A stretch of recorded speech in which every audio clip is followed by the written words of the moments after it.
AB जानकारी educational YouTube channel में पुनः आपका एक बार फिर स्वागत है। अगर आप बीएड, डीएलएड, सीटेट या किसी भी स्टेट के टीईटी की तैयारी कर रहे हैं तो इस वीडियो को ध्यानपूर्वक सुनिए, क्योंकि आज का टॉपिक है वो काफ़ी इम्पोर्टेंट है, वह तीनों चारों के लिए है। और टॉपिक का नाम है सामाजिक विकास को प्रभावित करने वाले कारक। जी हाँ, यह टॉपिक जो है बीएड में भी है, डीएलएड में भी है और सीटेट या स्टेट लेवल के किसी भी टीईटी में भी है। अतः अगर आप इस वीडियो को अंत तक देखते हैं तो निश्चित आपको परीक्षा में लाभ मिलेगा। तो बिना समय गंवाए हम सीधे चलते हैं कि सामाजिक विकास को प्रभावित करने वाले कारक। तो आज मैं सबसे पहले आपको सामाजिक विकास के प्रभावित करने वाले कारकों के मुख्य बिंदुओं के बारे में चर्चा करूंगा और उसके बाद उसको डिटेल्स में मैं आपको बताऊंगा, जिससे कि आपको आसानी से समझ में आ जाए।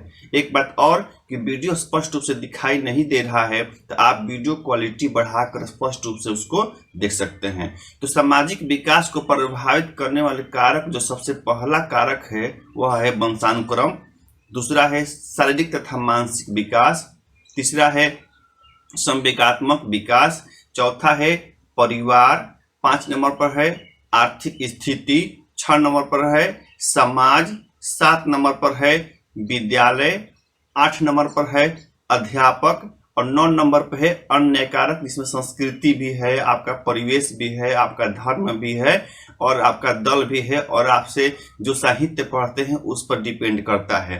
तो पुनः इसको सुन लीजिए कि पहला प्रभावित करने कारक मुख्य है वह है वंशानुक्रम, दूसरा है शारीरिक तथा मानसिक विकास, तीसरा है संवेगात्मक विकास, 4 नंबर पर है परिवार, 5 नंबर पर है आर्थिक स्थिति, 6 नंबर पर है समाज, 7 नंबर पर है विद्यालय, 8 नंबर पर है अध्यापक और 9 नंबर पर है अन्य कारक, जिसमें आपका कारक मुख्य बिंदु है संस्कृति, समाज और जिस धर्म के अंतर्गत आप पालन कर रहे हैं, जिस धर्म की संस्कृति के अंतर्गत आप रह रहे हैं या जो आपका धर्म है, ये सभी चीजें जो है आपके सामाजिक विकास को प्रभावित करती है। तो सबसे हम पहले चर्चा करेंगे इसमें वंशानुक्रम का। जी हाँ, वंशानुक्रम जैसे जानते हैं कि वंशानुक्रम आपको नैतिक विकास को प्रभावित करता है, संवेगात्मक विकास को प्रभावित करता है, सभी चीजों का शारीरिक विकास को भी प्रभावित करता है। तो उसी तरह ये आपको सामाजिक विकास को भी प्रभावित करता है वंशानुक्रम। जिस प्रकार के आपका माता पिता होंगे वैसे ही बालक पर उसका प्रभाव पड़ता है। बालक के पिता या माता सामाजिक रूप से प्रौढ़ हैं, उनका सामाजिक डेवलपमेंट अच्छा हुआ है, तो निश्चित रूप से उसके पुत्र या पुत्री का भी सामाजिक विकास सही ढंग से होगा। ठीक इसके विपरीत, पुनः सुन लीजिए, ठीक इसके विपरीत अगर माता पिता का सामाजिक विकास सही ढंग से नहीं हुआ है तो निश्चित रूप से उसके बालक का भी सामाजिक विकास सही ढंग से नहीं होगा। तो इस प्रकार बालक के सामाजिक विकास में वंशानुक्रम का एक महत्वपूर्ण स्थान है। अब हम चर्चा करते हैं दूसरा नंबर पर शारीरिक तथा मानसिक विकास। जी हाँ, बालक के सामाजिक विकास में ध्यान दीजिए, बालक के सामाजिक विकास में शारीरिक तथा मानसिक विकास का भी महत्वपूर्ण योगदान है। कैसे? देखिए, अगर मान के चलिए कि बच्चों का शारीरिक विकास सही ढंग से नहीं हुआ, बालक हमेशा रोगग्रस्त रहता है, दुबला पतला है और तरह तरह का हमेशा उसको रोग हुआ रहता है, तो ऐसे स्थिति में वो शारीरिक रूप से दुबला हो जाएगा और समाज में उसको लोग थोड़ा सा अच्छा दृष्टि से नहीं देखेंगे। इससे जो है सामाजिक विकास जो है सही ढंग से नहीं हो पाएगा। अब चलते हैं मानसिक विकास पर। तो मानसिक विकास तो सभी चीज़ों को प्रभावित करता है और बालक मानसिक रूप से सही नहीं है तो उसके बोलने चालने का तरीका भी सही ढंग से नहीं होगा, समाज में क्या हो रहा है उसकी भी जानकारी नहीं रहेगी। तो इस प्रकार मानसिक रूप से अगर पीछा होगा तो भी उसका समाज में उसकी कोई प्रतिष्ठा नहीं रहेगी और उसका सही ढंग से सामाजिक विकास नहीं हो पाएगा। तो इस प्रकार स्पष्ट है कि शारीरिक विकास और मानसिक विकास का बच्चों के सामाजिक विकास पर प्रभाव पड़ता है। मुझे आशा है कि आप समझ गए होंगे। एक बात और, वीडियो स्पष्ट रूप से दिखाई नहीं दे रहा है तो वीडियो क्वालिटी बढ़ाकर आप देख सकते हैं और समझ में नहीं आ रहा है तो कम से कम 2 बार इस वीडियो को सुनते हैं तो आपको निश्चित रूप से समझ में आएगा और बीएड, डीएलएड, सीटेट या स्टेट लेवल का कोई भी टीईटी की तैयारी करने में आपको सहूलियत महसूस होगी। अगला है नेक्स्ट पॉइंट संवेगात्मक विकास। बालक के सामाजिक विकास में संवेगात्मक विकास का भी अपना महत्वपूर्ण स्थान है। कैसे? अगर मान के चलिए कि बालक में प्रेम, स्नेह, सहानुभूति की भावना अच्छा है, ज़्यादा है, तो निश्चित रूप से उससे लोग लगे रहेंगे, उससे मिलने जुलने की कोशिश करेंगे। ठीक इसके विपरीत अगर बालक में द्वेष की भावना ज़्यादा हो, ईर्ष्या की भावना ज़्यादा हो, बार बार बालक गुस्सा करता हो, बार बार इधर के उधर कोई कार्य करता हो, तो ऐसी स्थिति में समाज के लोग या बालक उससे दूर रहना चाहेंगे।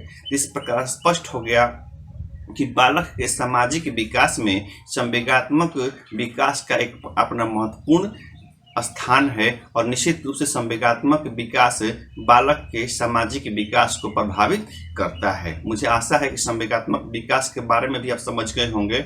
और अगला पॉइंट है परिवार। बालक का जानते हैं, ध्यान दीजिए, बालक जन्म के समय उसका सामाजिक विकास शून्य होता है और माता पिता के बाद वो परिवार से ही वो सब कुछ सीखता है। तो अगर ध्यान दीजिए, अगर परिवार में माहौल अच्छा हो, पढ़े लोग हैं, पढ़े लिखे लोग समाज में रह रहे हैं, वहाँ की संस्कृति अच्छी है, तो बालक के समाज, जी हाँ, पुनः एक बार सुन लीजिए, बालकों के सामाजिक विकास में विद्यालय का भी एक अपना महत्वपूर्ण स्थान है। जिस प्रकार बालकों के सामाजिक विकास में वंशानुक्रम का स्थान है, प्रभाव करने में शारीरिक तथा मानसिक विकास का प्रभाव है, संवेगात्मक विकास का प्रभाव है, परिवार का प्रभाव है, आर्थिक स्थिति का प्रभाव है, समाज का प्रभाव है, उसी तरह बच्चों के सामाजिक विकास में विद्यालय का भी काफी प्रभाव रहता है। जब बच्चे घर से विद्यालय जाते हैं तो वहाँ विभिन्न प्रकार के विद्यार्थी आते हैं, विभिन्न समाज से आते हैं, विभिन्न घर से आते हैं, विभिन्न आर्थिक स्थिति वाले आते हैं। अगर वहाँ पर समाज सही नहीं हो और वहाँ पर गलत आचरण वाले विद्यार्थी पहुँच जाते हैं तो वहाँ का बच्चों का विकास सही ढंग से नहीं हो पाता है। शिक्षक अगर अच्छे नहीं हो, वहाँ के जो सिस्टम है, जो वहाँ करिकुलम है, वो भी सही ढंग से नहीं हो,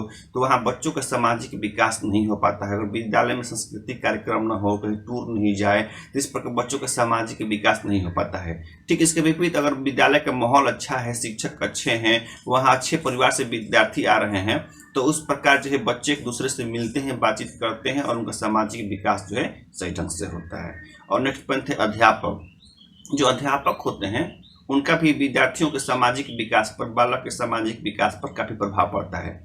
सबसे अधिक जो समय जो बच्चे व्यतीत करते हैं माता पिता के बाद वो शिक्षक ही हैं, और शिक्षक थोड़ा सा जो है ईर्ष्यालु प्रवृत्ति के हैं और अच्छा बातचीत नहीं करते हैं, तो उससे बालक के विकास पर प्रभाव पड़ता है और बालक भी उसी जैसा हो जाते हैं।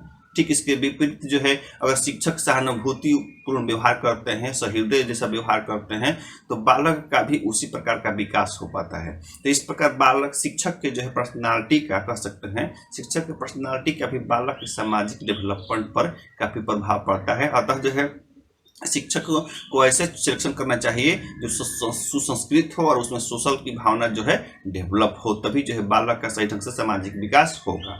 और अगला पॉइंट है जो अन्य कारक जो हैं 9 नंबर पर हैं। कुछ अन्य कारकों में है जैसे किस धर्म में बच्चा रह रहा है, उस धर्म के भी प्रभाव उसके सामाजिक डेवलपमेंट पे पड़ता है। फिर उसका जो है संस्कृति क्या है, किस संस्कृति में रह रहा है, किस देश में रह रहा है, गांव में रह रहा है कि शहर में रह रहा है, इस सब का भी बच्चों के सामाजिक डेवलपमेंट पर प्रभाव पड़ता है। जनसंचार के जो माध्यम है उसका भी उसके सामाजिक डेवलपमेंट पर प्रभाव पड़ता है। तो अगर आप इन 9 बिंदुओं का अध्ययन कर लेते हैं तो निश्चित रूप से आपका जो है बीएड और सीटेट या फिर कह सकते हैं डीएलएड के पाठ्यक्रम में आपका जो है इस टॉपिक से कुछ क्वेश्चन छूटेगा नहीं। और अंततः करना चाहते हैं कैसे वीडियो और देखना चाहते हैं तो हमारा इस चैनल को सब्सक्राइब कीजिए, और इस वीडियो को पढ़ना चाहते हैं, नोट्स लिखना चाहते हैं तो डिस्क्रिप्शन में उसका लिंक दिया हुआ है, वहाँ पर जाकर आप उसको सर्च करके लिख सकते हैं। www.abjankaree.in पर ये सभी चीज़ें उपलब्ध है। इसी के साथ इस वीडियो को बंद कर रहे हैं।